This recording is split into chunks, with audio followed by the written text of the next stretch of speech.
मेरा नाम मोहम्मद उस्मान है।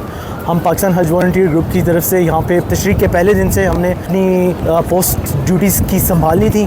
आए हुए तमाम हुज्जाज की खिदमत करते हैं, जो भी हमारे दायरे इख्तियार में होता है। जो हाजी भटक चुके होते हैं उनको उनके खैमे तक पहुँचाते हैं। इसी तरह अगर किसी को व्हीलचेयर की सहूलत चाहिए तो व्हीलचेयर पे उनको पहुँचा के आते हैं, और अगर व्हीलचेयर देनी पड़े तो उनको व्हीलचेयर भी प्रोवाइड करते हैं। तमाम वॉलंटियर जो है 12 घंटे की शिफ्ट या जब छोड़ रहे होते हैं तो दूसरी शिफ्ट अपनी पोस्ट संभाल रही होती है।